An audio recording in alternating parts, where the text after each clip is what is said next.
Palo Alto, California, a quaint suburb tucked in the heart of the Silicon Valley, the most religiously diverse region in America. I have lived in Palo Alto my entire life and have noticed religious coexistence many times firsthand, whether it be at school, sports, friendship, and even the workplace. I live just 3 blocks away from the Palo Alto Buddhist temple.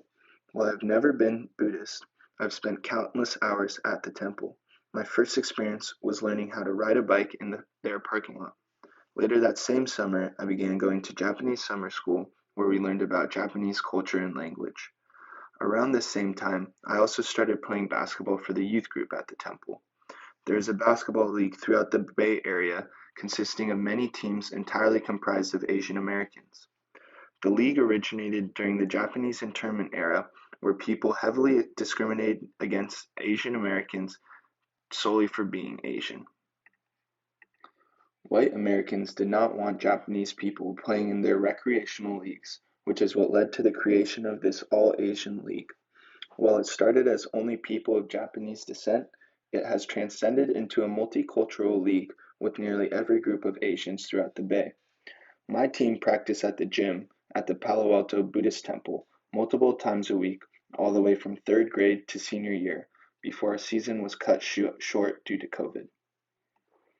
Despite spending so much time at the temple, our coach and his son were the only members of our team that were affiliated with Buddhism and the Palo Alto Buddhist Temple. We did have other teammates that were Christian, a few kids that were Catholic, as well as the rest of us who were agnostic. Religion is a very prominent force in sports. We can look at examples such as Steph Curry honoring God every time he scores by pointing to the sky, or Hakeem Olajuwon famously fasting for Ramadan and dropping 40 points on Karl Malone. It is rare that an athlete doesn't thank God during post-game interviews. I spoke with my former basketball coach, Rick Karamura, who has been a member of Palo Alto Buddhist Temple for 55 years. I wanted to learn more about his experiences coaching at the temple and his religious beliefs. He told me that sports are not inherently Buddhist at all. In fact, competition, in a sense, is almost anti-Buddhist. The cause of your suffering is your cravings and your ego. And so, like you kind of mentioned in basketball is that, when you're playing on a basketball team and you pass the ball and you're not so concerned about your personal statistics, like, hey, I made 20 points, I won the game, I got the game winner. That's very egocentric, right? But a Buddhist perspective would be, well, you scored 15, not 20, so now you're upset because I didn't fulfill my ego of scoring 20 points, but the team still won, right? Yeah. And so this whole thing is like, well, you're suffering because your ego's been hurt because you didn't score 20 points, right? Or something like that. Yet your team won and you're happy and you get to play in the championship game. And the Palo Alto Buddhist Temple belongs to a sect of Buddhism called Jodo Shinshu. This sect advocates that all that is necessary to attain enlightenment or liberation is the reliance upon the infinite wisdom and compassion embodied in the act of reciting Nembutsu Namo Amida Butsu, which loosely translates to, I take refuge in Amida Buddha. Because of this simple practice, this form of Buddhism advocates that one need not to be a monk in order to practice the Nembutsu. The heart of the temple lies in what is called the three treasures, the Buddha, the Dharma, and the Sangha. The Buddha refers to the historical Siddhartha Gautama, who went on to become the Buddha Sakyamuni, after his awakening to the realities and truths of this human life. He then provided a teaching, which is Dharma, of the Buddha, representing the ultimate way of living life of immeasurable wisdom and unwavering compassion. He then shared this Dharma to a community, which is the Sangha, willing to listen and practice.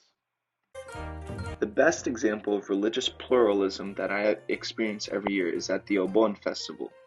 Obon is an annual Buddhist event during the summer for commemorating one's ancestors. It is believed that each year during Obon, the ancestor spirits return to this world in order to visit their relatives. At these festivals, one can write to their ancestors and honor them through meditation and cleaning up family altars. There's delicious food, carnival games, cultural classes, and best of all, Japanese line dancing. People of all heritages dress up in kimonos and yukatas and enjoy this amazing weekend. While this is a Buddhist festival, most of the people who go are not Buddhist. There's a Japanese community in Palo Alto, however it is definitely a minority group.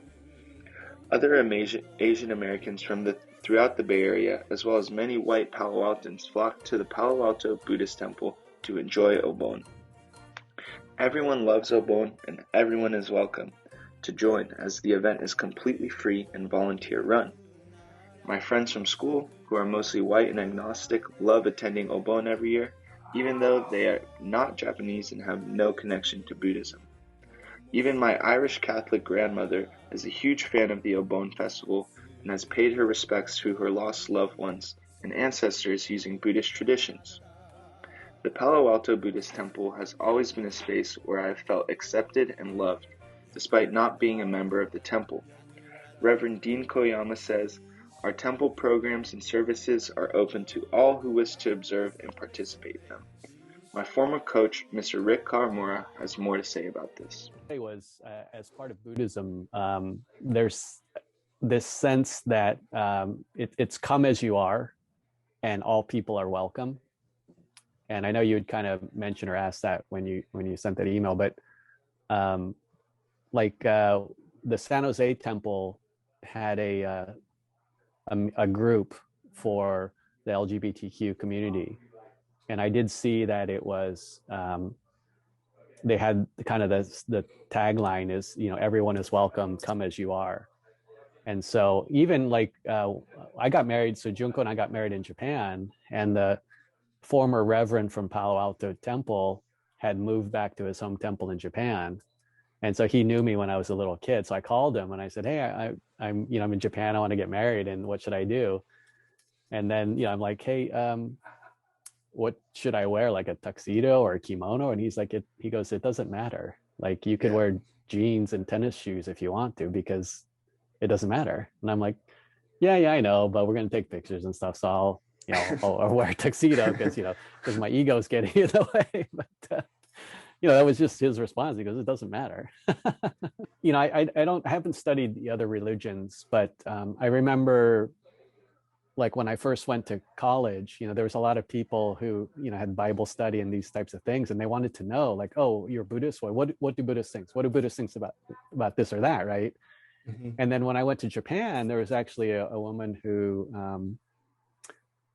was saying that the only way, "Rick, do you believe you're going to heaven?" And I'm like, "Well, I don't know. I guess I think if the choice is heaven or hell, I think I would go to." I think no, you're not going, because you have not accepted Jesus Christ as your savior.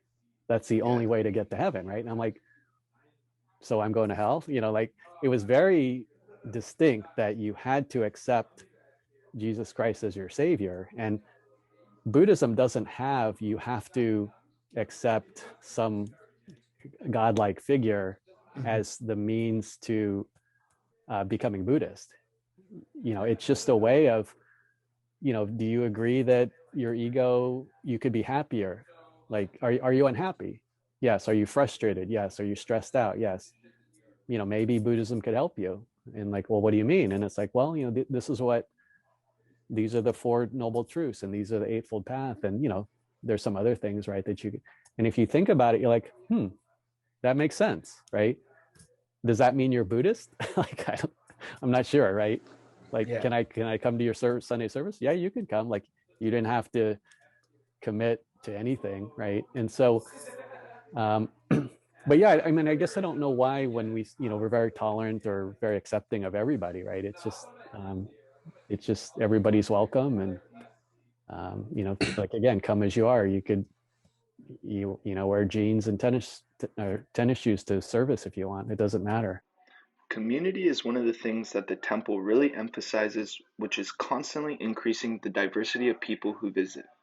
The Palo Alto Buddhist Temple exemplifies religious pluralism to the maximum by creating a space for all to enjoy.